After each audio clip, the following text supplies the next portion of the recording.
on video, or we're going to have a challenge listening to his votes every time there. I don't think I'm trying to call him to tell him which buttons to press, but he's not answering his phone. Okay.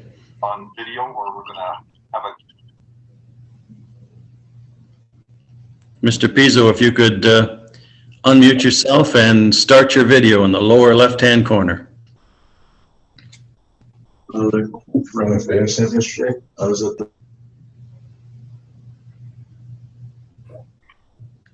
Okay to start, Megan? Yes, we are. Okay. Good morning, ladies and gentlemen. Just a reminder that everyone please turn off or silence all cell phones or electronic devices. This is a hearing of the Committee of Adjustment for the City of Thorold for November 17th, 2022. Everyone present will be given an opportunity to speak for or against the applications being heard. When given a chance to speak, you will only have 5 minutes, so please make sure to be as clear and consistent as possible. For your information, Committee of Adjustment is a public process. Personal information such as the applicant's name and property address, which is reported at a Committee of Adjustment meeting, is public information. Minutes of this Committee of Adjustment meeting will be received by Thorold City Council at a public council meeting and become part of the public record. Please address your comments and questions through the chair. A copy of the decision will be sent to the applicant or agent and to any person who files a written request. Please write your name, address, and the file you are here for in the text box. Agencies commenting on applications may request that certain conditions be imposed. Voicing objections to these conditions will not adversely affect the committee's decision. The Committee of Adjustment is a quasi-judicial body operating under the Planning Act, the Municipal Act, and the Statutory Powers Procedure Act, as well as various provincial regulations. Sections 45 and 50 of the Planning Act outline the circumstances surrounding the approval of minor variances and controlling the conveyance of land in Ontario and the prevention of subdivision of land except with governmental approval. Any person, corporation, or public body has the right to appeal either the consent decision or the conditions to the local planning appeal tribunal within 20 days of the decision notice date. Does any member of this panel have a pecuniary interest in any of the applications to be considered at this hearing? You have to unmute yourself, Mr. Pizzo. Lower left-hand corner. Lower left-hand corner, just hit unmute. He's using an iPad, so it'll be top right. Oh, thank you, Mr. Ravenak. Am I okay now? There you are, Mr. Pizzo. Were you declaring a conflict? I'm got an application on West Street. I might have a problem with that one. Okay, you're declaring conflict on the West Street one. Any other members have a conflict of any of the applications? Not me, George. No, neither do I. May I have a motion from the committee that the agenda be adopted as presented? Also moved. Mr. D'Angela, seconded by Mr. Ravenak. All in favor? Thank you. Was notice given as required by the Planning Act, Madam Secretary? Through the chair, yes, it was. Madam Planner, I'm sorry, I misaddressed you. Are there any requests for withdrawal or adjournment? None at this time. Thank you. Before we get started, I think we should probably congratulate Member D'Angela for his election night victory. I don't really know the final results, but the last time I checked, he was at the top of the list. So congratulations, Member D'Angela. Thank you. Congratulations. Yeah, looking forward to it. And Henry, I understand that you were talking to my brother over in Port Robinson there. Yes. And you commented that he was the good looking one. He wasn't supposed to tell you that. Oh, okay. That's okay, Henry. No problem. But Good luck, Henry. thanks. So back to the Committee of Adjustment just for a second. Can we have a motion to adopt the minutes of September 15th as presented? Thank you, Mr. Pizzo, seconded by Mr. D'Angelo. Any errors or omissions? Seeing none, all in favor? Thank you. Now we move on to the first application. Madam Planner, 2986 Faywell Road, D1336. If you will, please. I'm just sharing my screen. Can everyone see my screen? We can. Okay. So the owner is requesting to build an accessory building, which would accommodate a 14-foot garage door. The drawing that the applicant has had done up shows that the proposed building would have a height of 6.5 meters. In this neighborhood, the maximum height for an accessory residential building is 4.5. The zoning bylaw defines height as the vertical distance of a building or structure measured to the established grade of a midpoint of a peaked roof. I'm just going to show you. This is the drawing. So the subject land is approximately 2.69 hectares and is located on the east side of Fairwell Road, south of DQ Road, and west of Merrittville Highway. This road is classified as a local road with rural cross sections, no curbs, gutters, or sidewalks. The streetscape of the property is mitigated by trees and a fence, as shown in this picture here. So the Planning Act indicates that the Committee of Adjustment can address minor variance applications, that there are 4 tests of a minor variance application, and that they must also consider the official plan and any regulations that are in the official plan when considering a minor variance application. So our official plan notes that a Committee of Adjustment, when determining whether a variance is minor, is to have more degree of the impact that the variance would cause and less degree of the number that is being requested for. So this property is within the Specialty Crops Greenbelt area and Greenbelt Natural Heritage System. The lands, in accordance with the provincial, regional, and local policies, are received the highest protection because of the environmental features that are in the area.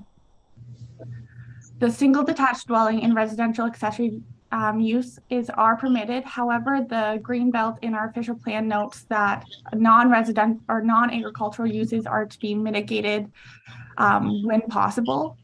So staff feels that the proposed variance is minor or meets the general intent of the official plan if the accessory building height is reduced.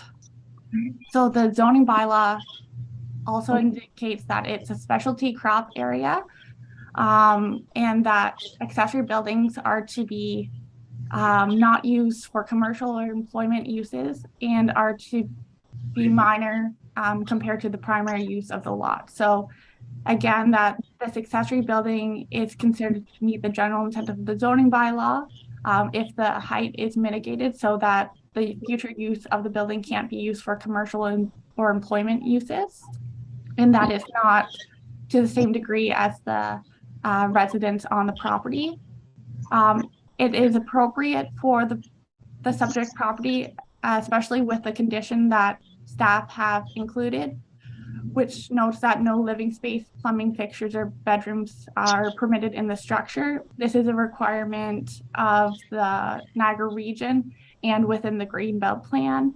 And then the impact that this would cause, staff believe that the fence on the property and this tree line would help mitigate the streetscape that the extra height would increase. And staff note that building permits have been issued for a 14-foot garage that has a height of 5.5 meters. So staff think mitigating or modifying their request from 6.5 meters to 6 meters would still allow the applicant to have the 14-foot garage, but still be as small as possible for the subject property. No public comments were received for this application. Thank you, Madam Planner. Who speaks on behalf of this application, please? Could you identify yourself? My name is Gerald Zaffitz. My nickname is Tim, hence the name below my picture. Go ahead, Mr. Zaffitz. Thank you. My wife and I have been living at 2986 Faywell since 2006. My property is approximately 6.5 acres. I've been fortunate enough over my 80 years to have accumulated a few boys' toys, which I currently have stored at several locations in the Niagara area. The object of this exercise is to have them all accessible to me at my home location. One of the toys is a motorhome, hence I need a 14-foot door. I appreciate the effort of staff for their considerations and recommendations regarding my minor variance application. As construction is not my forte, I have concerns regarding changing the plans as presented with my application. Earlier this week, I'd asked Megan if her recommendation to this committee was backed by any professional opinions regarding changing the design as presented, and was told she was not an engineer, but was going by what she had observed from past experience. I hired a contractor who consulted a professional engineer to design my building. His drawings were presented with this application. With the suggested reduction in height from 6.5 meters to 6 meters, I don't know if all the reduced height will have any effect on the overall structural stability of the shed.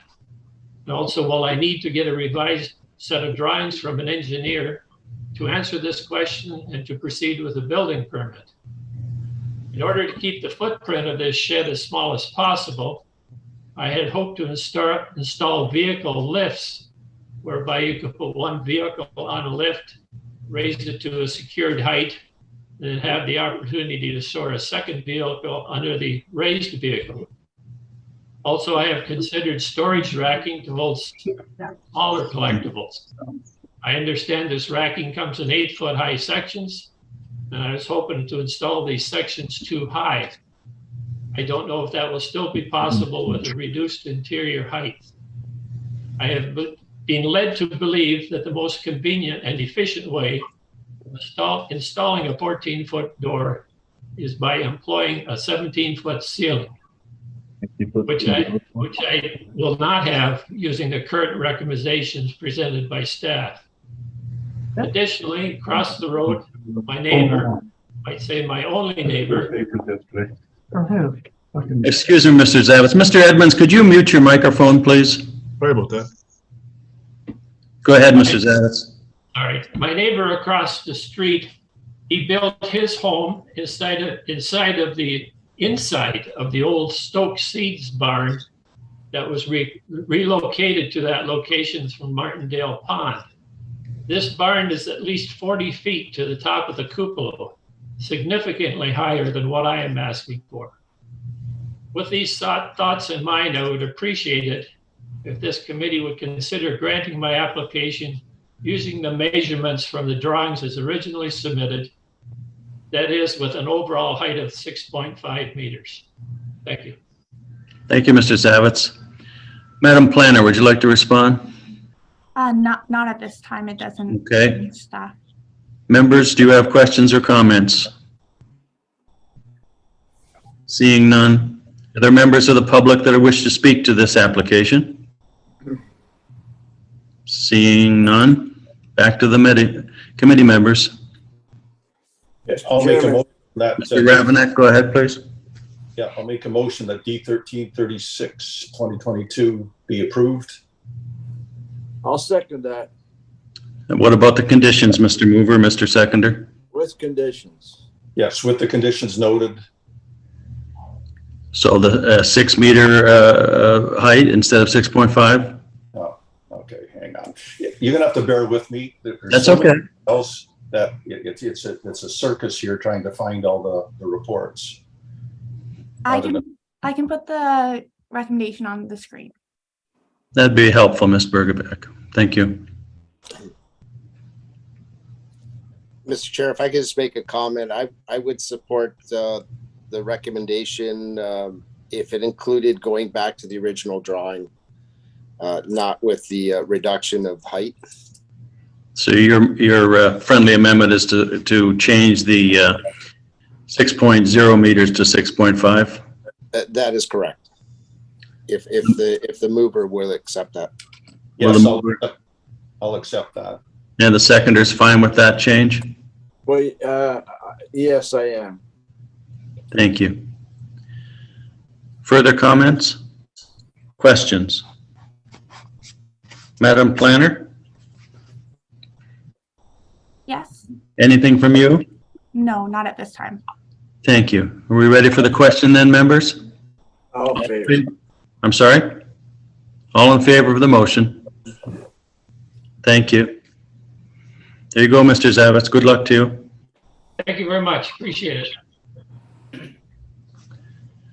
Madam Planner, 6.2, 1479 Merrittville Highway, D1021, 2022, please. Can you see my screen? We can.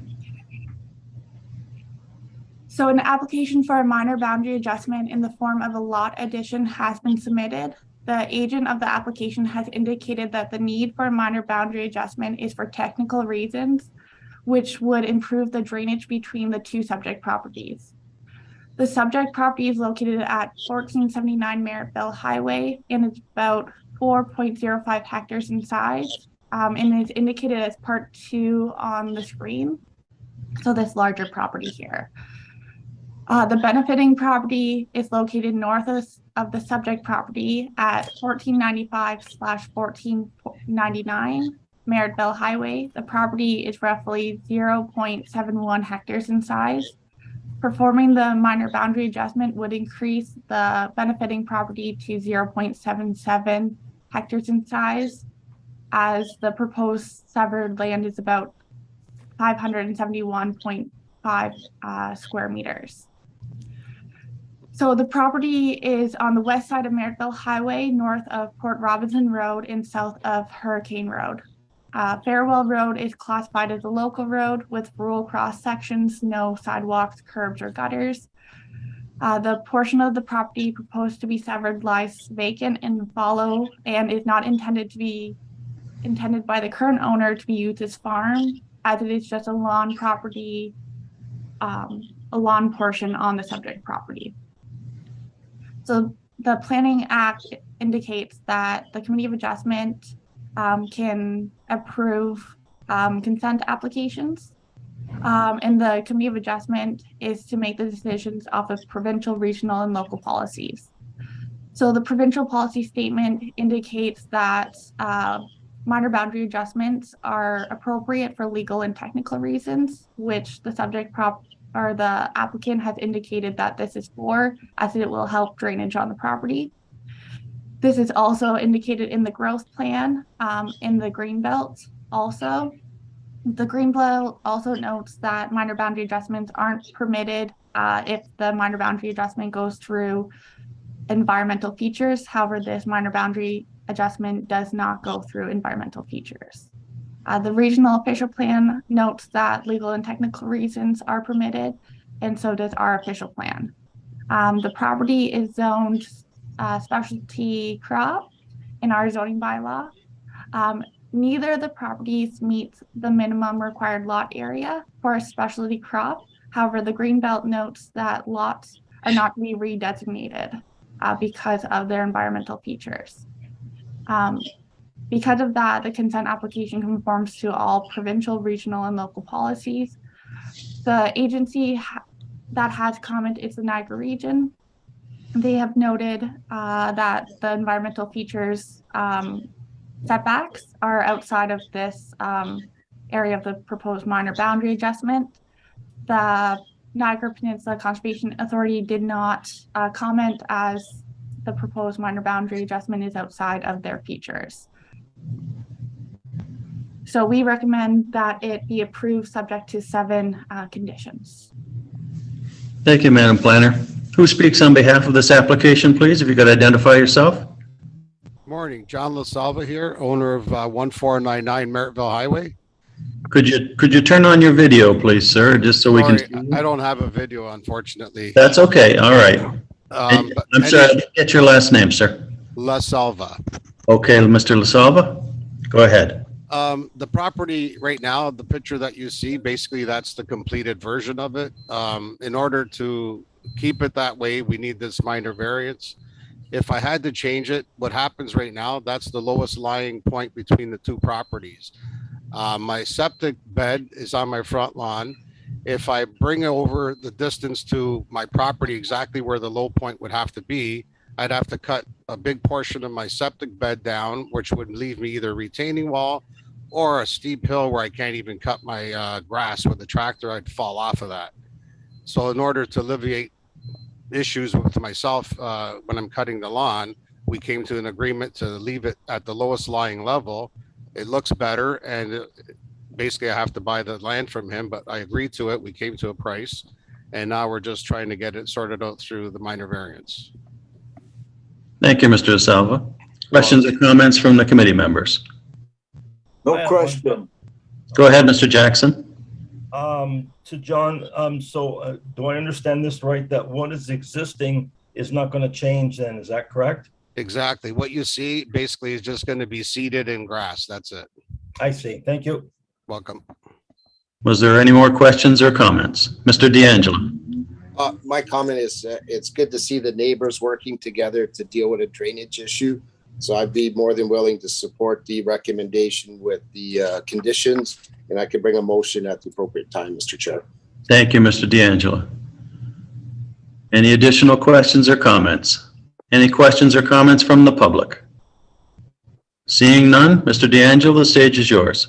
Okay, thank you, Mr. Chair. Motion that application D10-21-2022 be approved based on the review of the pertinent information and comments presented at this hearing, having conducted a site visit for the reasons stated in the planning report with the conditions that are indicated in the report.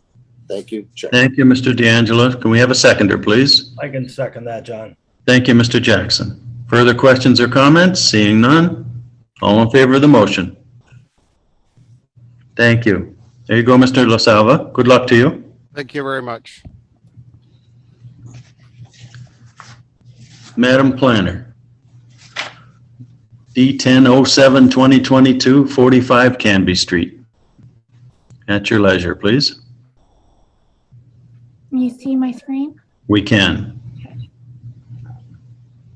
So 2 consent applications as well as a minor variance application have been applied for the subject property. The consent application proposes to create 2 new residential lots by severing part 2 and then part 3 of the survey sketch, and then retaining part 1.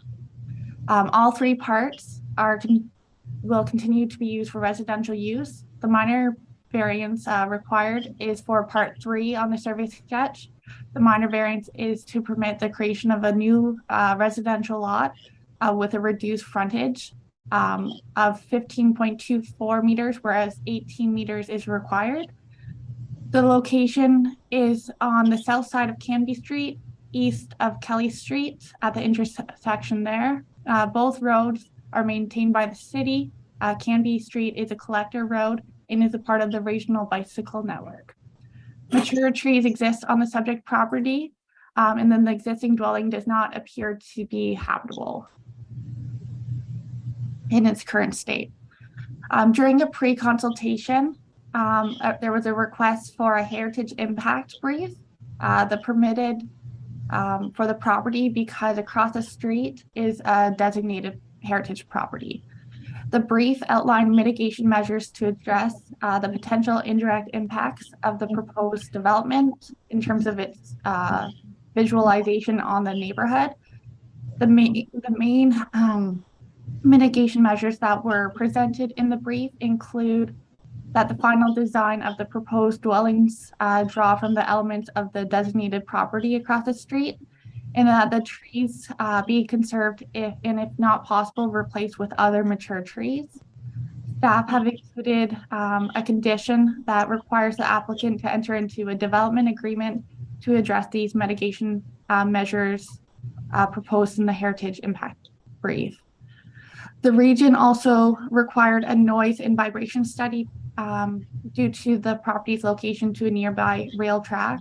The study indicated that the vibration levels measured on the property exceed regulatory limits, and that further advanced calculations are required once dwelling structural designs are known.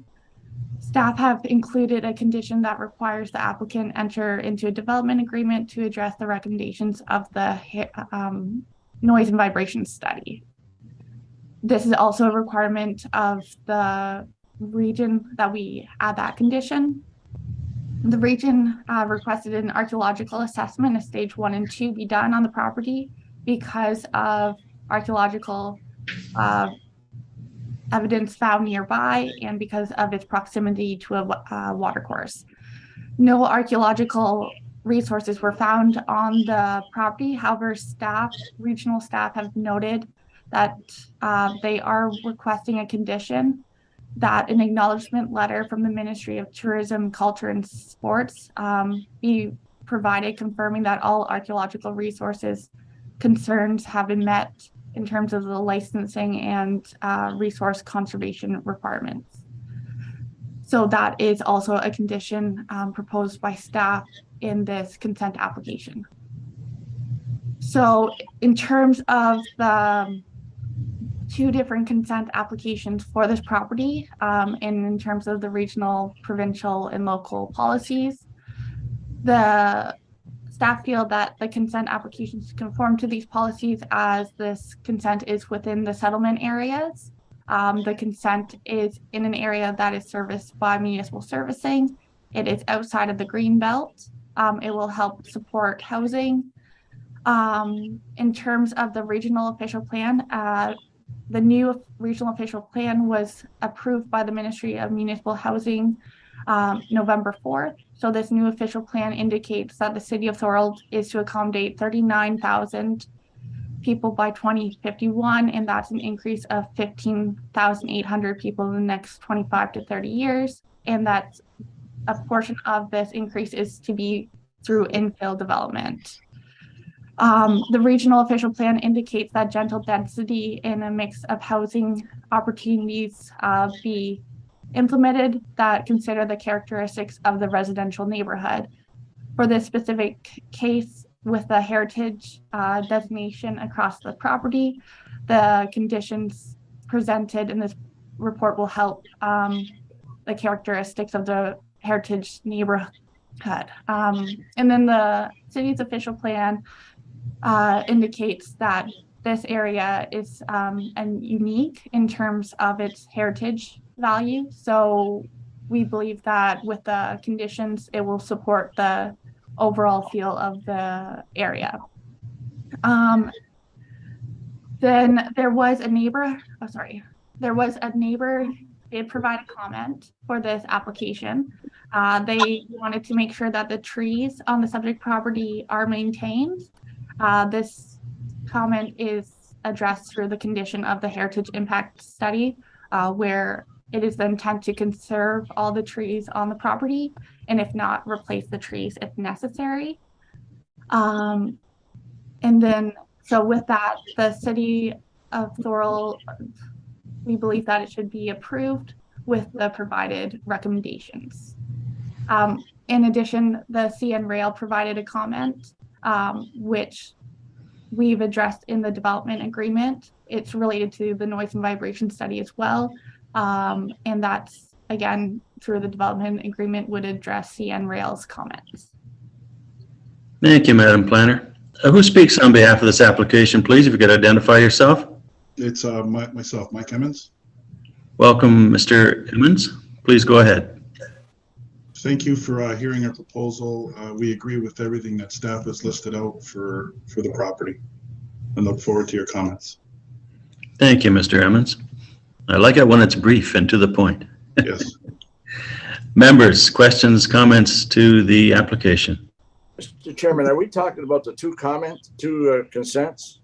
Two consents and one variance. We'll have to vote on those separately, I think. Yeah, well, I'd like to put it on the table, a motion to approve. So what are we approving first? Which ones?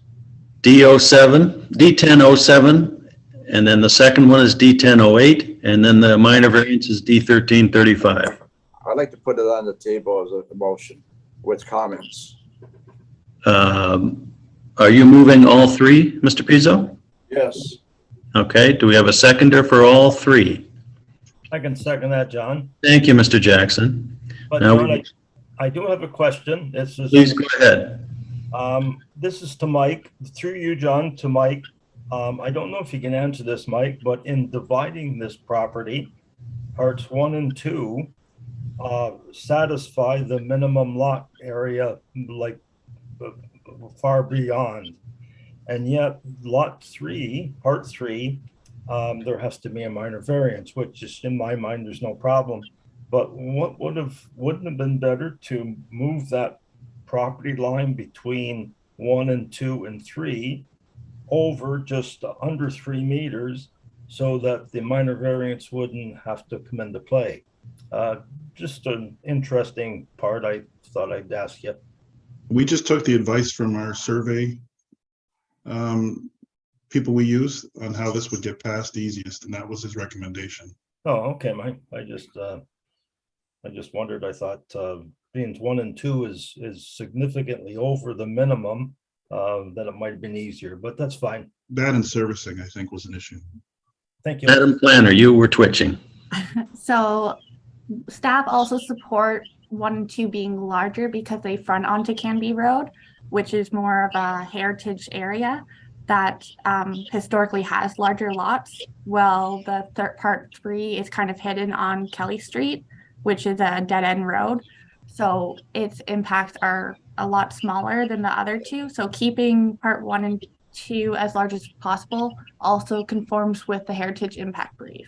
I see. Thank you, Megan. Thank you, Mr. Jackson. Any further questions or comments? Mr. D'Angelo. Thank you, Mr. Chair. I just want to go back. I am supportive, but I just want a bit of clarity on the condition regarding the CN rail. With the development agreement, there's a clause that has to be inserted, and I'm looking at the comments, and it's quite extensive because it's not just a rail line that goes by. There's actually a shunting yard right across the street, which produces a lot of noise, vibrations, and traffic issues. My question is, I know the clause that CN wants in there indicates quite a bit of information there, and it has to be on the development agreement, offers the purchase and agreements of purchase for sale and lease of each dwelling. My question to the planner is, does that continue after the original sale of the property? So if you have an owner that buys the building today, but then the house is resold 5 years from now, will that clause then go into the new purchase and sale agreement moving forward? Or is it just a one-time because it's part of the development agreement for the 3 lots? If you can just provide some clarity on that, through you, Chair. So through the chair, I would say I might have to double check on that and give you information afterwards, but my thought is that the development agreement gets put on title of the property, so it kind of stays with the property. So I would think that it would stay, but my also thought is that it might just impact, from what I've seen in the past, just impact the first kind of purchase, and then it might not be able to be maintained moving forward. Okay. Because of the uncertainty there, Mr. Chair, if I could add another condition that moves forward on title, because it's with the first owner, but it's the second, third, and fourth owner that may have the problems later. Whatever mechanism it takes to keep that on title, I think is very important, so that any purchaser is aware of what's happening with the CN and the fact that it's a shunting yard, not just a rail line that goes by. It's again, we've had many problems with properties around there, so I think it's critical that future owners are aware of the risks, or not necessarily the risks, are aware of the conditions of the property and what's around it. So if I can add that through you, Chair, to our planner, if that could be an additional amendment to the conditions, I would really appreciate that. Mover and the seconder, are you okay with that friendly amendment? Mr. Chairman, we've run into this before, and we were told before that Mr. D'Angelo, that it goes on title. But I'll accept your suggestion. Okay, the seconder's okay with that as well? Mr. Jackson? Yes, I am. Okay. Further questions or comments? Seeing none, all in favor of the motions? Let's do D1007 first, please. All in favor of that motion? Thank you. D1008, 2022, all in favor of that motion? Thank you. D1335, 2022, the minor variance, all in favor of that motion, please? Thank you very much. Thank you, Mr. Emmons. Thank you, guys. Appreciate Have a it. good day. Madam Planner, D1019 2022, D1333 2022, and D1334 2022. 58 West Street North, please. This is brutal.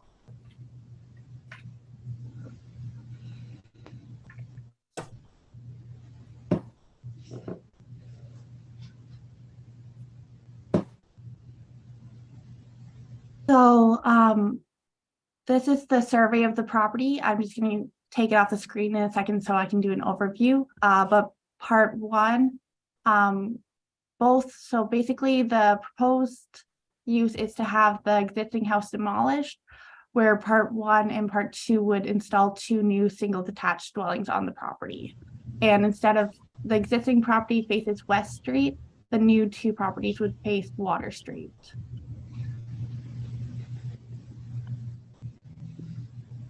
So for this application, one consent application was submitted along with 2 minor variance applications.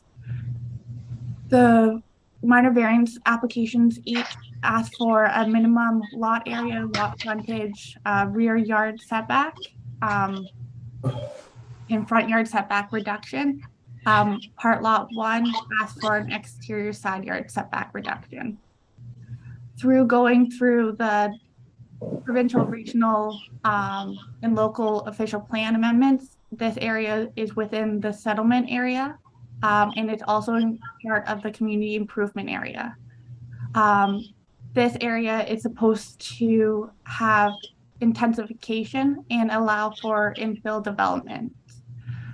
Within our official plan, it notes that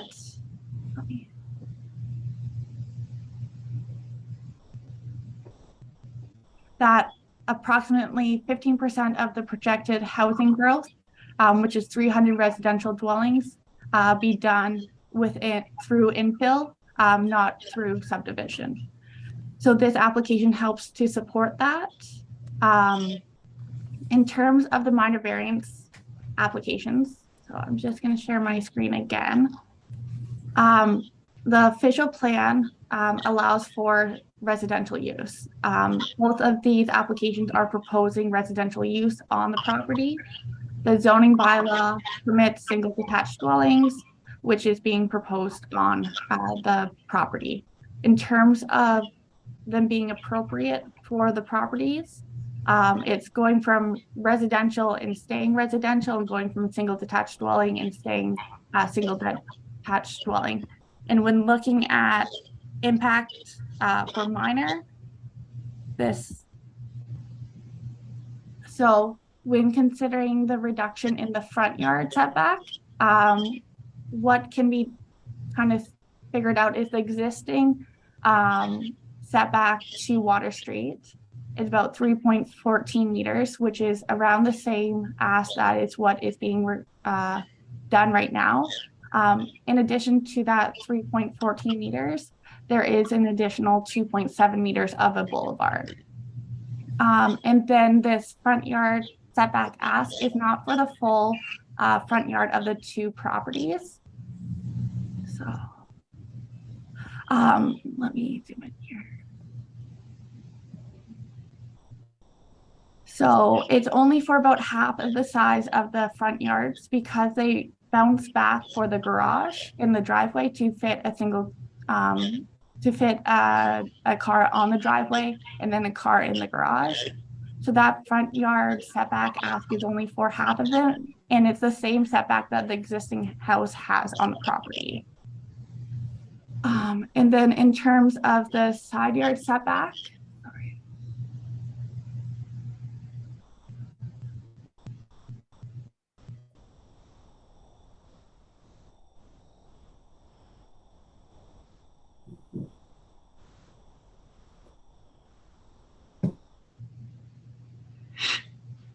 so the existing exterior side yard setback to West Street will be encroaching a little more than what's currently there. However, that's not where the driveway will be anymore. And then there is a 6.7 meter boulevard that has an existing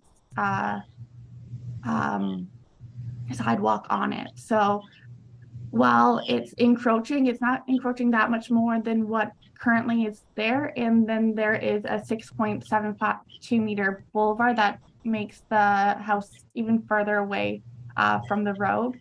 So there won't be any safety issues that staff can anticipate with that. And then in terms of the property's configuration, staff are proposing that for the rear yard setback, that privacy fence be put against that property line that is connected with 54 Welland Street. That will help to provide that neighboring property with some privacy with the orientation of the homes being changed. It can be seen that this configuration, there's other properties within the area that are small as well. And then while it is a reduction in the different variances, that is a requirement for infill development. Infill development can't always meet the intentions of the zoning bylaw, and we are to promote infill development. So it seems like modest size houses that are 93 square meters in size are being proposed on the property. They aren't it's not large properties being proposed on large properties. And from staff's opinion, the applicants have made them as appropriate as possible for the subject property. There have been comments that have come in after the making of this report. However, I would like to note that one comment that did come in before the making of the report was from that neighbor who had concerns about the privacy, which is why staff added in the condition for the privacy fence. They also noted about the trees on the property, which is why staff added a condition for a tree preservation plan be put in, kind of like the last application, where the applicant would consider if the trees can be saved, if not to be replaced with other mature trees, would be the general intent of that condition. A neighbor comment that came in after the fact had questions about how the sewage, like the servicing, would be impacted. They feared that there would be an impact to their property or to other properties. However, engineering staff have reviewed their comment, and so in their initial comment by engineering staff did not indicate that the services would be impacted by this project. And after reviewing the comment from the applicant, because of the direction of the drainage of the services, the direction won't impact that property and does not see that the services would be impacted at all because of this development. And then the other comments related to this application are in terms of possible student rentals. However, that is not something that we can consider when making this decision. In terms of the other things are about the vehicle parking. This property only requires to provide one vehicle parking spot, so a variance is not needed. In addition, they're not only meeting that requirement of the zoning bylaw, they are exceeding it because they are providing 2 parking spots on each property. So from the consent application, staff believe that all policies are met and are required to recommend approving for infill development. And from the minor variance applications, it is appropriate because of the policies from the regional provincial levels and our own policies, and because the impacts are negative for this property. Thank you, Madam Planner. Who speaks on behalf of this application, please, if you could identify yourself? Morning, Mr. Chair. I speak on this application. Good morning. My name is Zachary Sotra Mirandola, and I'm acting as agent for Firm Pasquale, the applicant. Thank you, Mr. Mirandola. You go ahead now. Right, am I able to share my screen, Megan? Yeah, you should be able to. It just says the host has to enable it. Okay.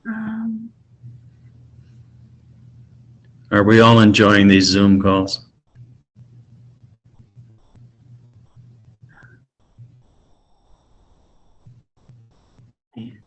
I made you a co-host, so that should allow you to. Yep, perfect.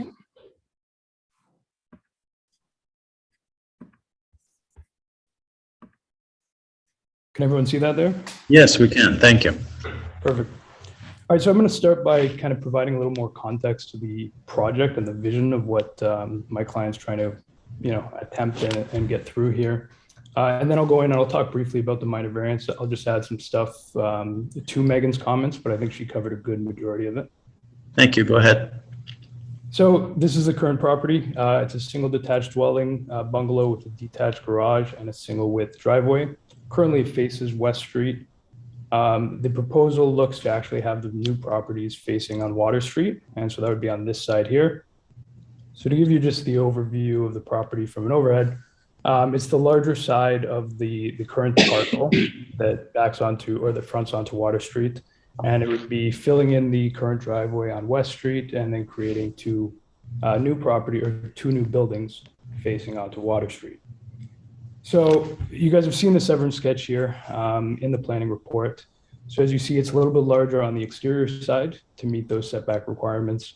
Both have an interior garage, and how it's set up is that the living area protrudes out. So there is further setback for the driveway, and that adds with the two parking spots like Megan mentioned, which is the garage area and the single width driveway.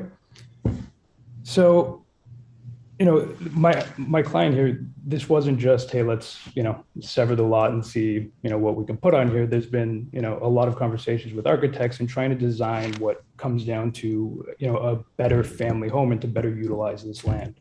So I know one of the comments was about student housing. These are not set up as student houses. This is, to try and bring families into, one of our best neighborhoods in Thorold. It's a mature neighborhood. It's close to amenities. We have an underutilized lot that we feel we can bring in better housing and bring in more families to the area. So, this is kind of the layout that he's proposing and he's worked with to try and design something that fits onto the space, that still allows for a garage, still allows for parking, and still has enough amenity space around it to make it work. Again, this is now the same thing on the main floor, but it also shows the upper floor here. So there'd be two-story houses, but there'd be roughly 1,600 square feet. Now there'd be mirrored layouts, but again, for design purposes, in terms of changing the exterior so they don't exactly match, my client would be, okay with that to make it fit in better. So this is a rendering. This isn't exact. This is what we started with, and this was the idea of the project. So it gives you a little bit of an idea of what the outcome will look like. But to show you kind of a better one, we have an example out here in St. Catharines on 2 Marin Street. So this is just off of Oakdale. This is almost exactly what the projects would look like. So it gives you kind of an idea of what real life, what a real life version of this project would actually come out and add to the neighborhood. So what's interesting about this as well is,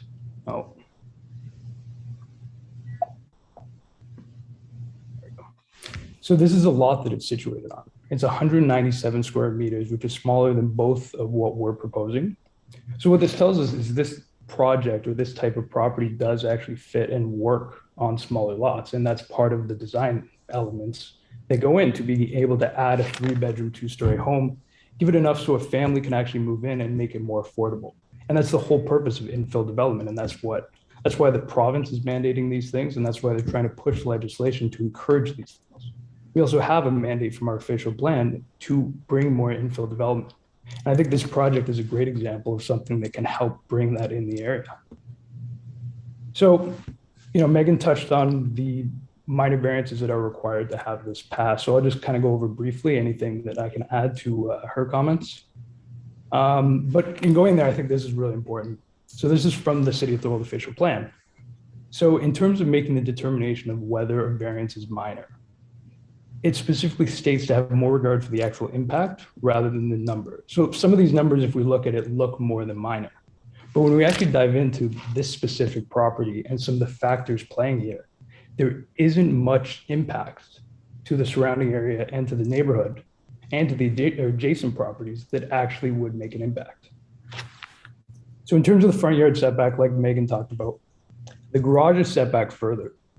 But what's also interesting to note is the new bylaw that, it's still under appeal, but it has been approved. So this shows the council has the intent. They've actually gone and done two things to a front setback. So they've now changed it. So they've severed it from just being, a single 7.5 meter setback. They've decided that there should be a difference between the setback to the garage and to the dwelling. So the new proposed bylaw states that it should be 4.5 meters to the dwelling or 6 meters to the garage. So you'll notice in our proposal, it does meet the 6 meters to the garage, but it would still be short in terms of the front setback to the actual dwelling. But if we look here, as Megan pointed out, this parcel benefits from a very large boulevard area. So when we submit the application, we have to deal with what the legal lot lines are. But in reality, in the actual impact of this property, it's much larger than what it says on paper. So the actual setbacks to the road are, we increased by 2.7 meters on the front towards Water Street and 6.7 meters towards West Street. So that's the additional land that this property gets to benefit from. And that's why we think it's a particular project that would really be great for an infill development. So, and that's why on paper, it does look like there are more minor variances, but when we actually break it down, it doesn't really impact the adjacent properties. So again, showing here that the actual front setback to just the dwelling part, which is half the frontage, would be roughly 5.7 meters, which does exceed, where the council has intended the bylaw to go, and it would represent a minor change from the current one. So going to exterior side yard setback, Megan covered this one really well. It's a slight change from where the current building is, and how it's set up. The boulevard is massive on this side, so it's 6.7 meters extra. So in terms of actually having any impact of being close to West Street, there's none of that at all from the 4.5 meters being required. So in terms of the rear yard setback, so it is a setback, which means it doesn't necessarily measure amenity area. So because of the width of the properties as well, so I think we're at 35 feet roughly and 42 feet roughly. Even with the slight change in setback from 6 meters to 4.4, there'd still be ample amenity space to have a proper backyard to, include patio space or add a shed or have, an actual yard for kids to play in. What that also does is, or what the other purpose of the setback is adjacent properties. So now taking amenity space away, and that's why it doesn't measure an amenity area, it only measures a setback. So when we actually get to setback, the other important thing is the impact on adjacent properties. So what we can see here is the adjacent property, the existing dwelling, is pushed back from the boundary line. So the driveway is what connects with the boundary. So it actually increases the setback. So even though we're asking for a variance in the setback, the distance between the two dwellings would be more than what the setback actually requires. So that helps to minimize the effect of this variance. So getting to lot area and lot frontage, it's probably the biggest concern that the committee is going to have, and rightfully so. But I think once we actually dive into this, there's a lot of factors to actually consider. In terms of lot frontage, the variance being asked is 1.17 meters, which is relatively small. If we look here on the overview, you see there's quite a diverse mix of size and shape for lots in this immediate area.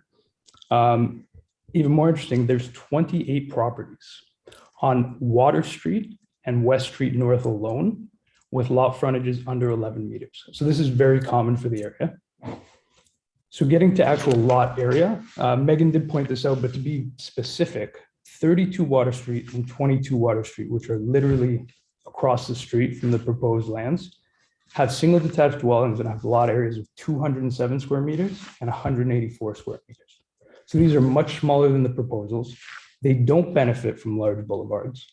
And here what we're proposing would actually represent effective areas of roughly 439 square meters on the exterior lot with that large boulevard addition, and roughly 247 square meters on the interior lot. So again, visualizing that again, that adds roughly, if we're looking at the interior lot here, benefits from that extra space, and that allows, even though the variances are being asked, it adds to the effective space, making the impacts on the adjacent properties minor, and again, giving us a great opportunity to add infill housing here.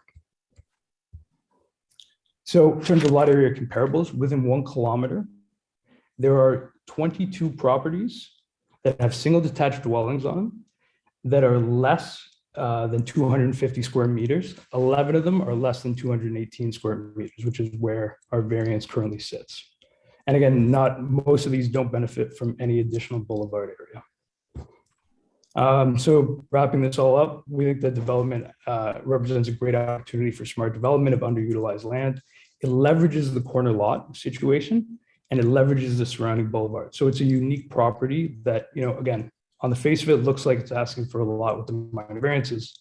When we break it down, because of what it benefits from, it's actually a great opportunity to use this. It's an opportunity to bring more family-friendly housing to a mature and established neighborhood, close to downtown, close to amenities. Fits in with the neighborhood and the varied lot sizes, adds to the diversity of housing options. The effective impact on the surrounding areas are minor with no real change to the adjacent properties. And again, the development embodies the provincial direction to increase infill development near amenities and underutilized lands. So it's following with what we're trying to push, and it's a great opportunity to bring more affordable housing to Thorold in the neighborhoods we want, right? This isn't a student rental project. This is to try and bring, more families in and really use underutilized land. So again, my client put a lot of work into this. We spent a lot of time with the architects and the surveyor trying to get this right and trying to make sure that this is a responsible development and it represents smart development. So that's it for me for now, unless you guys have any questions. Thank you, Mr. Mirandola. If we could go back to the gallery view, please. Thank you. Questions or comments to Mr. Mirandola from the committee? Seeing none. Questions, comments from the public? We have one MD. They've raised their hand. Oh, I can't see that, of course. Hi, sorry. I actually live across the street. Excuse me, just ma'am, could you identify yourself, please? Yeah, my name is Megan Dunk. I am 24 Water Street right now. For the last 8 years and previously owned 20 Water Street for 11 years to that. So I've lived on the block for 18 years. Oh, welcome, Megan. Go ahead. In reference to using lot 22 as your reference point, I can assure you that having bought lot 20, I purchased 18 additional frontage feet to increase that lot. That was a purchase I made when I owned that home due to the lot size being so small. 22 has attempted numerous times to buy further back to increase that lot size. So using 22 as your base of having a small lot, not but for lack of trying.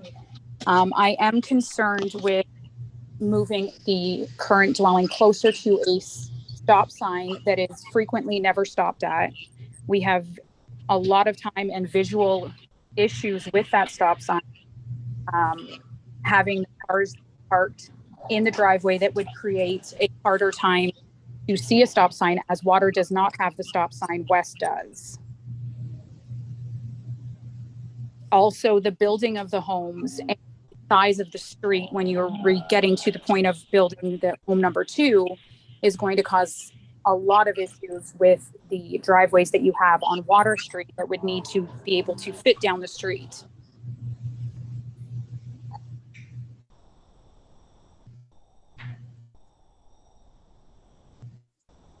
Megan, are you there?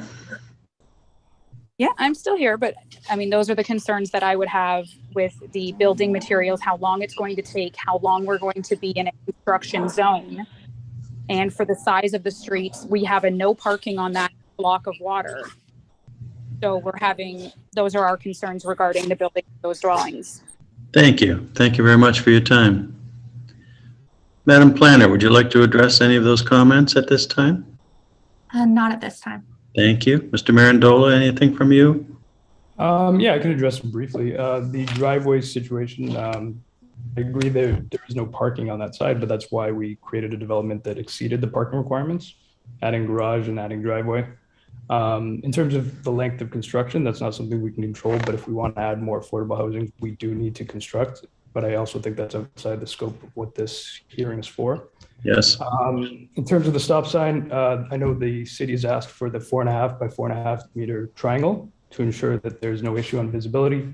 Again, that extended boulevard takes care of that issue by bringing it even that extra 6 feet or so closer to that side. There's still more than the required space from the actual stop sign and from the corner to any dwelling being proposed. And in terms of that comparable, that may be true that it is small and people have tried to get it bigger, but it's still actually out there as a lot. Also, like I said, with the effective area, we're proposing that interior lot to be roughly 247 square meters, much different than the 187 square meters of 22 Water Street. So. Thank you. Anyone else from the public like to comment? I see none. Committee members, back to you. John, I would just like to say that even though there's off-street parking, I'm still concerned with the parking on this application. Visitors perhaps, or flip-flopping cars from driveway to garage, etc. That's my concern. Yeah, it does exceed the requested and required amounts, that's all. Madam Planner, you had something to say? Yes, I was just going to mention that the parking in the current zoning bylaw that we have to work with requires 1 parking spot. In the future zoning bylaw that would impact this property would be a requirement of 2. So they are exceeding it in the current one and meeting it in the second one. And that's all we can ask for. Committee members, questions, comments? Oh, it's gone quiet. Chairman always gets nervous when it goes quiet. Chairman's looking for a motion. We have to do all 3 separately.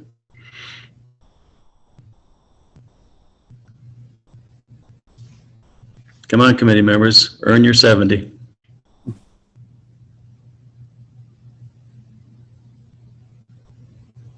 Through the chair, I can kind of explain some of the conditions on this application that are added because of this application. Like the applicant noted, because it's a corner lot, engineering always asks for the daylight triangle. So that's 4.5 meters by 4.5 meters. So that's been a request. Engineering has also requested that the curb on the new exterior side be filled in and restored. And then the development agreement staff have asked for to be done for both the severed and retained lot would add that tree preservation plan to help with residents' concerns about the trees. And then that a privacy fence be put in to help mitigate any privacy issues between the 2 properties, the subject property in 54 West Street. The property to the east, no privacy fence was requested as there is already a fence along that side. And those would be the main conditions that would be maybe added specifically for this application.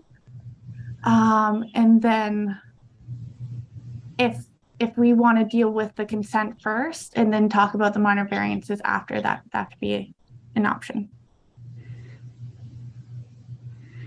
It's up to Mr. Jackson, Mr. D'Angelo, and Mr. Rabenek. I can't make a motion. If you don't like it, turn it down. If you like it, grant the 3 requests. As go ahead, Mr. D'Angelo. Well, sorry, it's Fern Pasquale. Sorry to interrupt, but can I just say a few words if you don't mind? Make them brief, please. Yeah, I'm Fern Pasquale, the owner of that property. I owned both properties, 58 and 54. I purchased that property 20 years ago. There was a 54 had a garage on there and the gentleman was racing cars. I approached them to buy that property and we severed it off and put 2 new homes on Water Street. The two side homes, we severed the lots off and we put 2 homes. We got minor variances. I could have developed it without the variances, but we put the variances in because I like seeing homes with a garage, a door, and a front window. I'm not a big fan of these garages and windows or no garages. That's why we're asking for minor variances here, but we have a home that has a garage, it has a door, front door, and it also has a window with a nice porch. It's curb appeal. I care about the neighbors, I care about that property.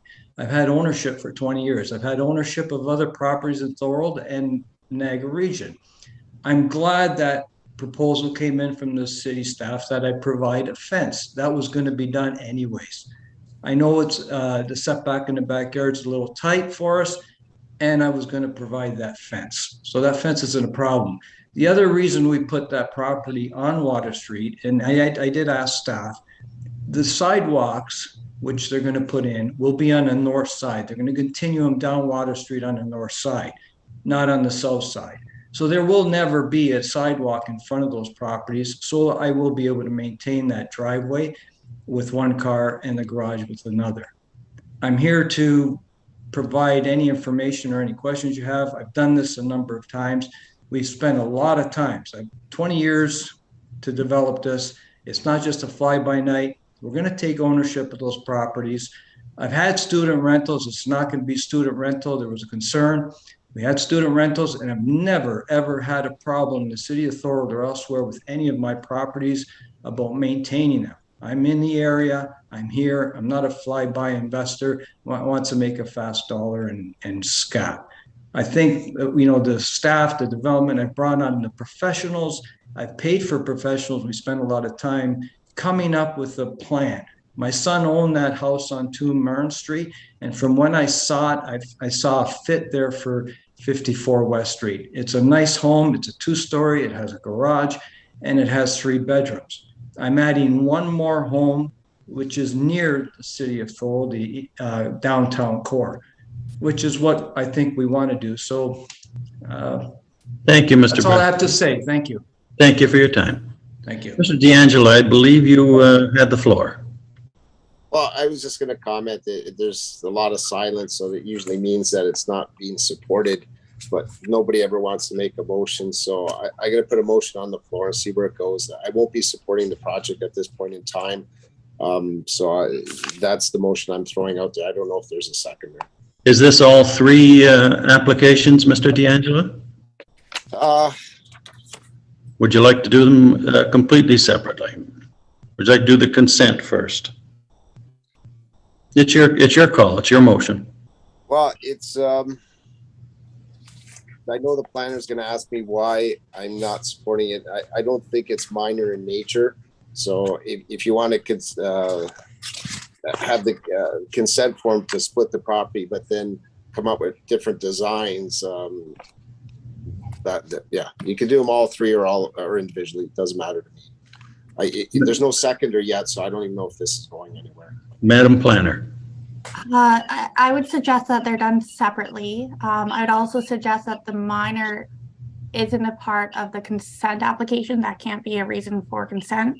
You can add conditions or not, and then you have to do the provincial regional official plan. That has to be a part of the reasons for it. And then for minor, if someone's making conditions or a recommendation that something's not minor, explain how the impact is not minor. Or that is needed for if an appeal is done. Thank you. Mr. D'Angelo. Just in terms of the consent then, because you're dividing the property into small parcels. So would you if it's not minor, there's an opportunity for rezoning application that deals with major issues. Well, that's my issue is the size of the lots. So when you get to the consent, you're splitting them into a small lots. So I would do each separate, and we'll go from there. But I don't know if there's a seconder for this, so I'm not sure what my committee members are thinking. Yes, I can second that, number 1, John. Thank you, Mr. Jackson. And is that a mover and a seconder for all 3 applications, just so I'm clear? Well, John, if the consent is non-approved, would the variances come into play then? Because No. would we have to vote on the variances then? If the consent doesn't go through? All right, let's move, excuse me. Let's deal with D10-19-2022, the consent application. We have a motion to decline, seconded. Do we have any further discussion on that? All in favor of the motion? Done. All three are turned down. Madam Planner. Because the minor variance did come through as an application, they do need individual decisions made and reasons why, like that. But the consent application has been declined, so I don't know why we're dealing with those other two applications. Are they not null and void? Well, they still will have to have a notice of decision made for them with an appeal period. They don't just go away.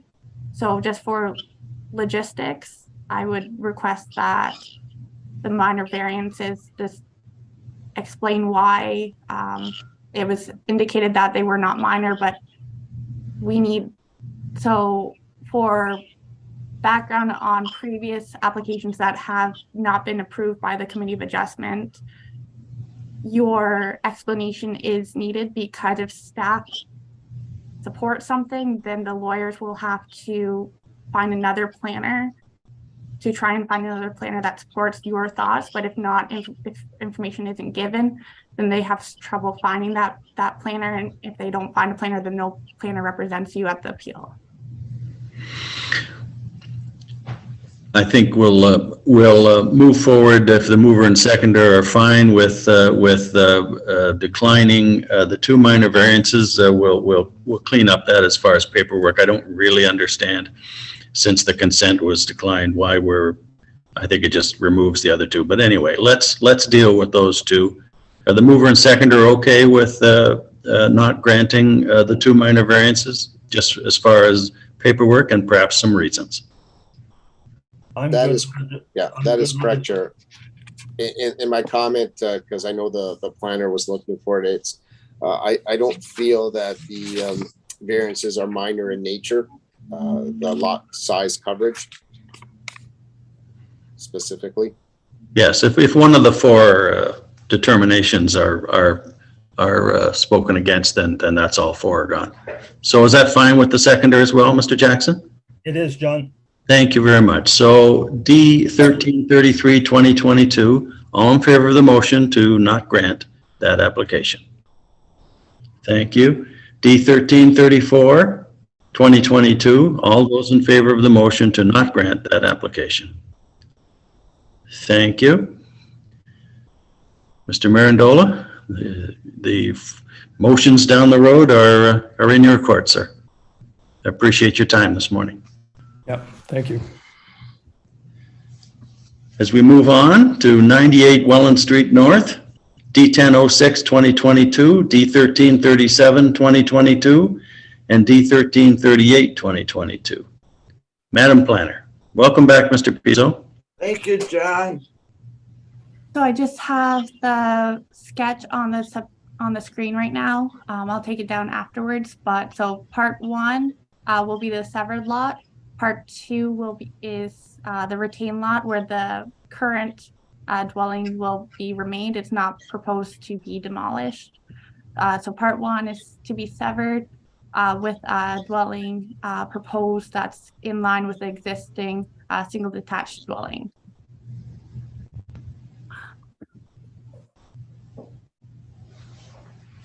So this property has a consent application and two minor variance applications. The property is 98 Welland Street. It's on the east side of that street. The property that is proposed to be severed is part one, which is 531.6 square meters in size. And the retained lot is part two, 538.3 square meters in size. Both properties are proposed to be remained as residential use. The owner has also applied for minor variance applications at this time. The first minor variance application covers lot area, lot frontage, and front yard, as well as side yard reductions. And then the retained lot, being part 2, has a minor variance for the lot area, lot frontage, front yard setback reductions. As mentioned, the retained lot will be retaining the existing dwelling on the property. When making a review for consent applications, we have to review the different tests of provincial, regional, and local policies. Because of where this application is, it's in our urban settlement area and is a part of the community improvement area. The region had no requirements for this property, and neither did staff in terms of additional studies to be submitted. As mentioned, the provincial policy statement requires that infill development be put into settlement areas where there's municipal servicing. That is the same with the growth plan, A Place to Grow. It's not a part of the Greenbelt. As mentioned, the region is requiring that we do infill development, and that this infill development and overall development increases our population or residential lots to 15,800 within the next 15 to 30 years. It is also a requirement of the official plan to increase our residential development through infill, and that is to be about 15% of our residential uses. In terms of the policies for severing a property, this application meets those applications in its nature of the severance application. It's a part of the community improvement area that indicates that infill development should be taking place in this area because of its close proximity to the downtown core. For the zoning bylaw, the application or the applicant intends to satisfy the zoning bylaw through the severance and retained parcels having a minor variance application. That's their approach to it at this time. For the rezoning application, it notes that the intent of the official plan, which directs the zoning bylaw, is for infill. So because this is an infill property, it understands that the property will be reduced in size compared to what is currently planned. For the minor variances, it meets the official plan designation because they would allow for infill development. The zoning bylaw is influenced by the official plan, and it also allows for single detached dwellings.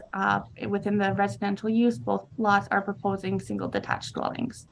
The existing lot is a single detached dwelling, that both lots will be single detached dwellings, so it's appropriate for the land. In terms of minor, it's supposed to be looked at to its impact, not any numerical numbers. When considering the impact of this property in terms of the front yard setback requirements, this property has a large boulevard with an established sidewalk. This boulevard and sidewalk have approximately size of 5.46 meters that brings the house further back from the streetscape because of that nature. The existing house, that minor variance for the existing house would just be to recognize the existing building on the lot. Then the proposed building is roughly a little further back, but not much from the existing property or the existing house. So they both would be having the same general characteristics that are currently in that area. This property backs onto an unopened road allowance, so there's no impacts to the back. For the neighboring property, the neighbor has had concerns about this property. However, as the property is proposed, the driveway and garage will be to the north of the property. So that would reduce any noise that the new property would have on the property that's to the north. They have concerns about the development of this property, but that is not something that I'm not sure how that would be addressed because it's not a factor of the 4 tests of minor variance or the consent application for policies. So with that, it is the staff's opinion that it meets the consent application requirements because it's required that infill development be done, and this spot is where infill development is required to go for the minor variance applications. There's no real impact to any of the areas. So staff propose this to be approved with a number of conditions. One of the conditions, however, which is condition number 4, staff put this condition because of Bell Canada having their equipment running through this property. Our lawyer, since preparing this report, has addressed that this condition should be amended. I'm just going to bring that up.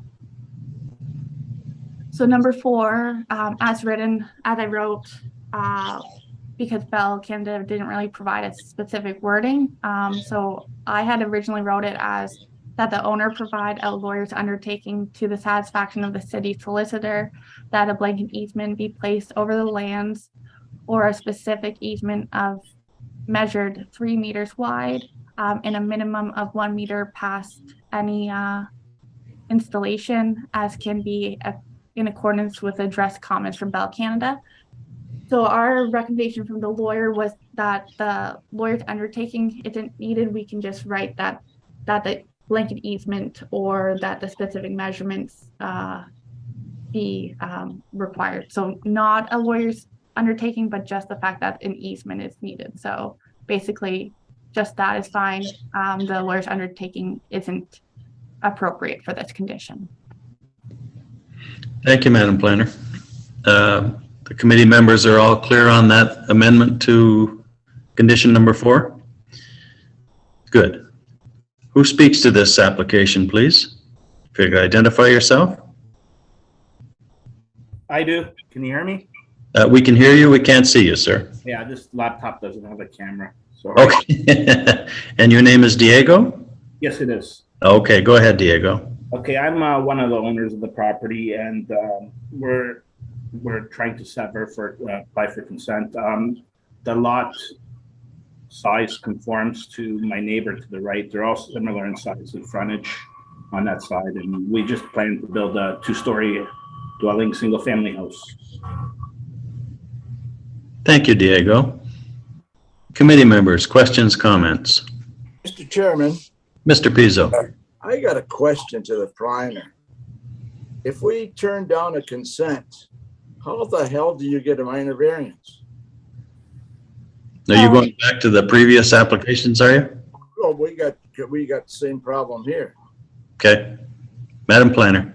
Through the chair, this application has been submitted, so it has to be recognized by the chair because it's allowed to have an appeal done. So we just need to, if an application is brought forward, a decision needs to be made. That seems really weird. It's really weird. Back to this application. Any questions, comments from the committee members? Yeah, and also, Mr. Chairman, you Go ahead. made mention of the noise from the north property. What did you mean by that, Megan? So through the chair, the property as is proposed, let me bring it up.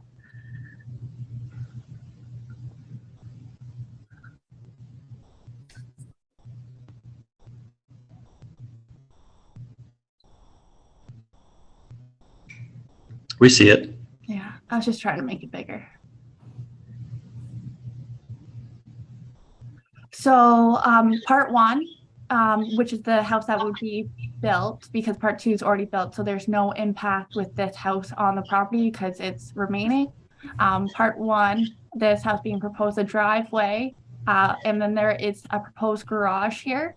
So there's no habitable rooms there. So any noise that's made from the house would be made on the south side of the house where the rooms more would be. So the garage and driveway help to mitigate the property to the north, because the driveway, there'd be no habitable rooms, so no one really staying in those rooms. So it was just when looking at the impact, it was looked at as little to none, with the driveway and garage helping to provide a separation from that property. Thank you, Meg. I just thought she meant somebody using a boom box or something. Oh, you're dating yourself, Mr. Pizzo. Yeah, Committee members, questions, comments? John, I have one. Go ahead, Mr. Jackson. I guess to Megan, concerning that point 4 that you just outlined with the easement that's going to be placed. I don't know if you know exactly where it is. Yeah. But I'm assuming it's going to be run, I'll say, north and south across the back portion of these properties. Yeah, so it's in the condition, in the attachment A. This would be page 21.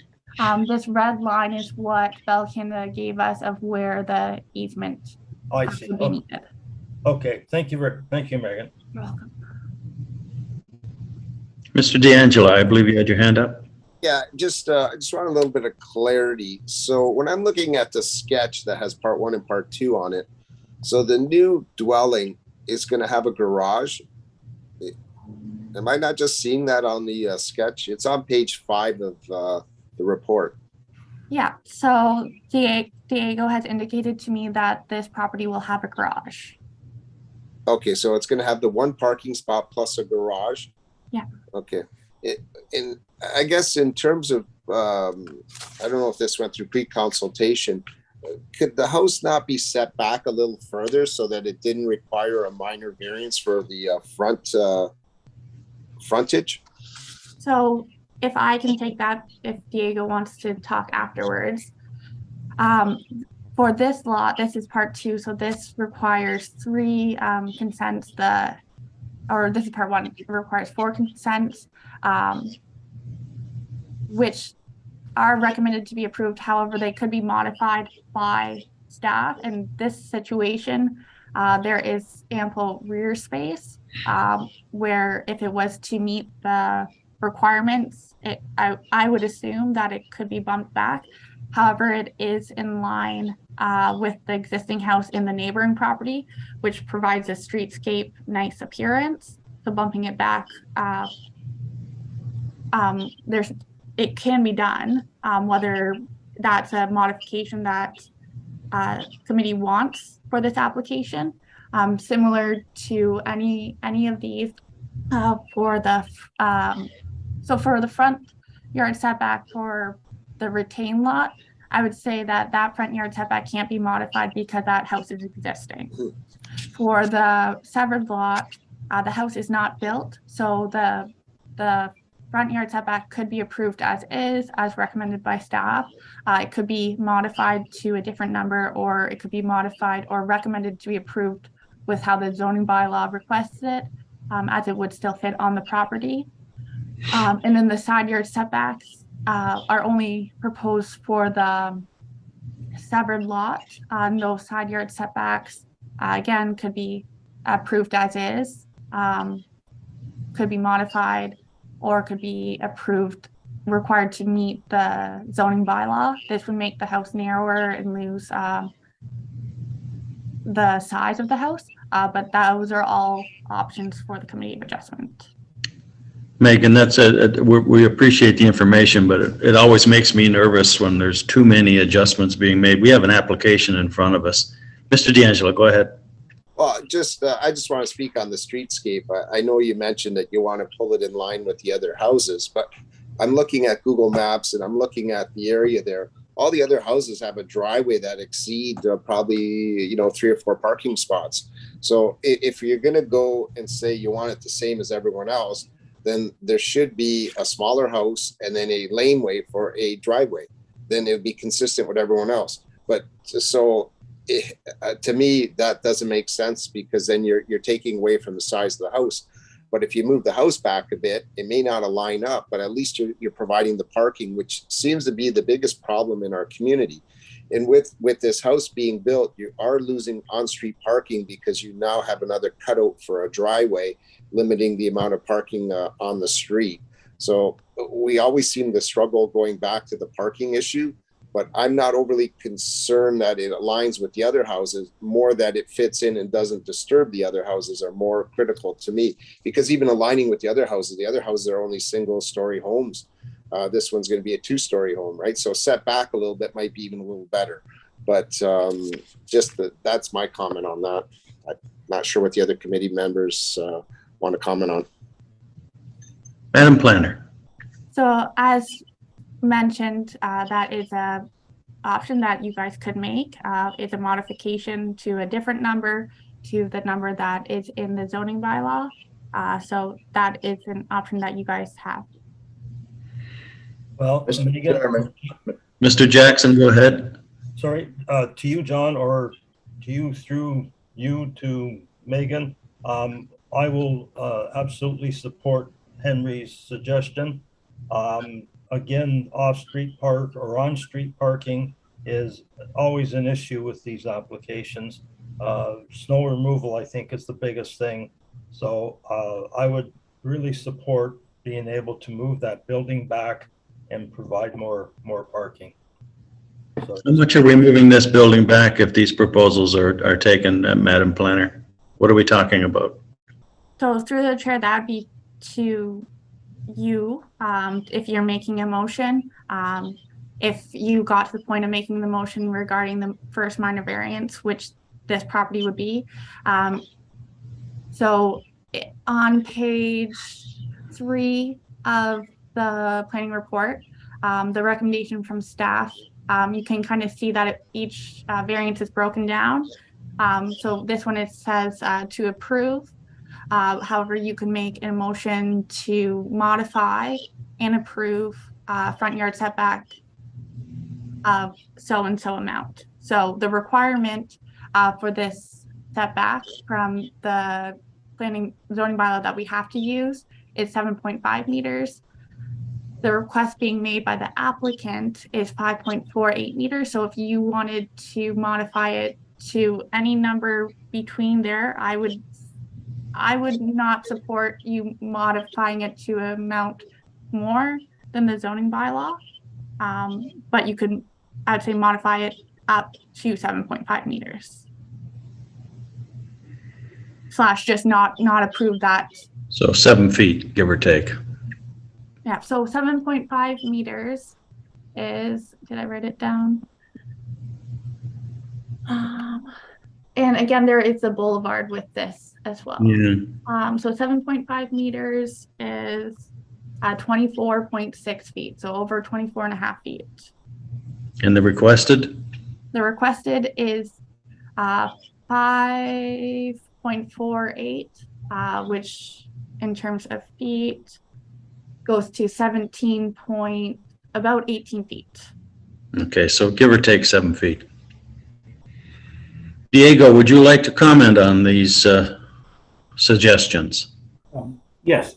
Moving the house back, would that interfere with the easement in the back? Just because it's a longer, narrower house? Madam Planner. So in terms of my first comment with that is moving the house back, then it might mean that you just have to change the size of the proposed house to not impact the easement, but it's, let me bring up.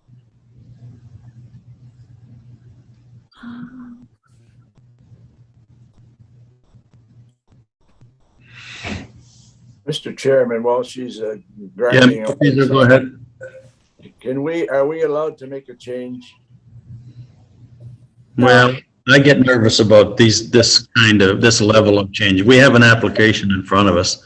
I think Mr. D'Angelo's points are well taken, but. Yeah, they are. And that's a busy street, Mr. D'Angelo. There's a lot of cars on that street. But I find it really difficult to make a change because we were told many times you're not supposed to make changes. Who are we?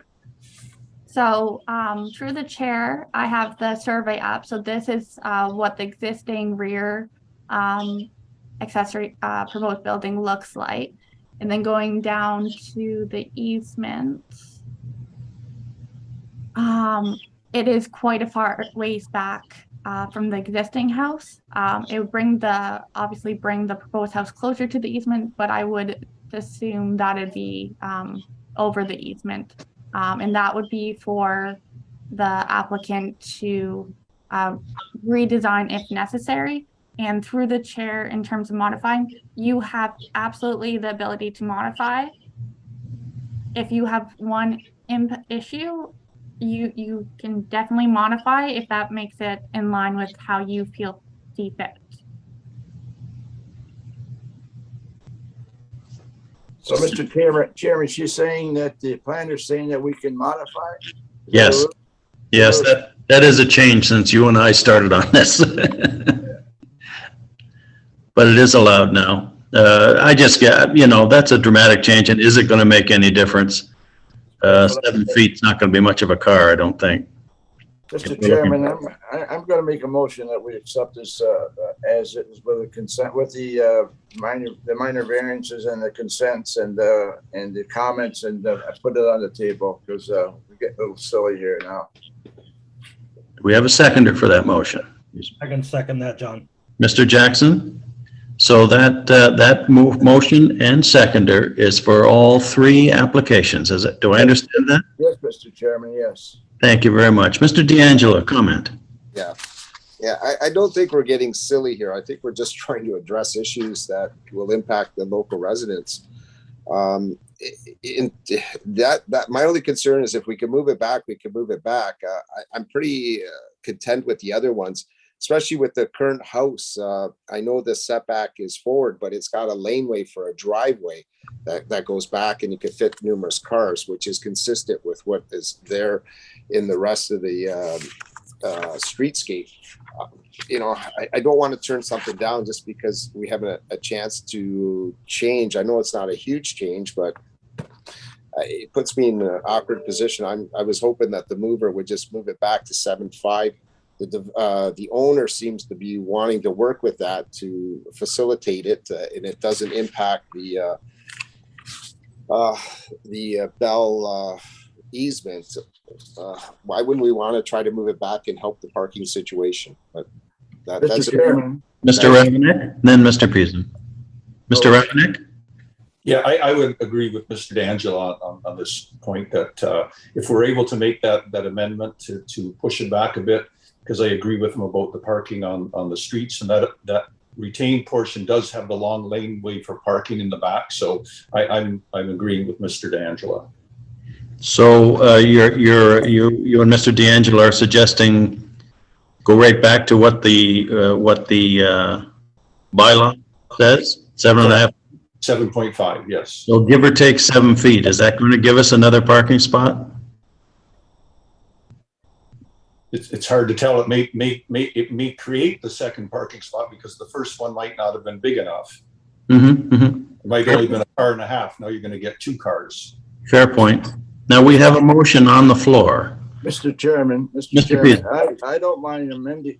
I don't mind going back to what Mr. D'Angelo said. I agree with you, Henry, and I agree with George. I'll make the motion that it go back if the people who are building these houses are okay with it, because there's a lot of parking on the street in that street. So we have a friendly amendment. The seconder, Mr. Jackson, are you okay with a friendly amendment to I don't have the application in front of me. Madam Planner, which condition is that? It's part one. It's part 1, the frontage, to move the front setback from 5.48 to 7.5. It's on page 3. Yeah. So it's for the first minor variance, which is D1337, and it's the third variance being requested. Okay. So it'd be to approve at the required distance in the zoning bylaw. Do we even need that in there? So when the clerks do the minutes, they have indicated that you guys can't do a negative approval. So you can approve noting that you're approving or you're supporting the zoning bylaw, which is 7.5 meters. Okay, you'll clean that up in the minutes. Yeah. Okay, is that okay with the mover and the seconder? Hey, John, Mr. Chairman, the only thing is why I asked for the first one is because I have a hard time believing that this can be changed without, we've never changed them. We've never changed them. But you're okay with the friendly amendment, Mr. Pizzo? Well, I'm okay with a ruling from Megan, if she's right. Yeah, okay. Further discussion? Seeing none, all in favor of the amended motion? Thank you, fellas. Thank you, Megan. Are we moving on to outstanding business or new business? Does anybody have anything to discuss? Lunch hour. Yeah, we're getting close. Mr. D'Angelo? It goes back to the comment you made earlier. Are these Zoom meetings going to end soon, and we're going to get back to the council chamber for meetings? I know, Megan, you may not have an answer, but maybe that's something that could be followed up so that we just have it's a new council, a new way of doing things. Council meets in the council chamber. Is there an opportunity for us to get back to meeting in person and having individuals come to the council chamber? I'm not sure if that's possible, but if we can have an update at some point in time, that would be great. So through the chair, those will be put into the minutes, and I'll share that with the director and see if I can find any information for that. Yeah, and I'm asking the rest of the committee members, do you want to get back to an in-person meeting? Do you all miss me? Let's be honest now. We get to see you, so we don't miss you. But no, I think it's a good point. I think it's a fair point. When does the new council be sworn in, council elect? November 22nd, but we're officially took office the 15th, which was a couple days ago. Oh, I see. Mm-hmm. Well, I'd like to see us back in person. This is a little awkward. I mean, we saw it today. People had trouble, their computers don't have cameras, et cetera, et cetera. It's a little easier, I think, to do it in person. I understand the reason for it. 3 years ago or however long we've been Zooming along here. So Megan will look into that and report back on the 15th of December. We have 2 applications according to the planner, so we will have a meeting December 15th. Anything else, fellas? No? Motion to adjourn then? Mr. Pizzo moves to adjourn. I'm hungry. Enjoy your lunch. Stay safe, everybody. Yeah, have a great day, everyone.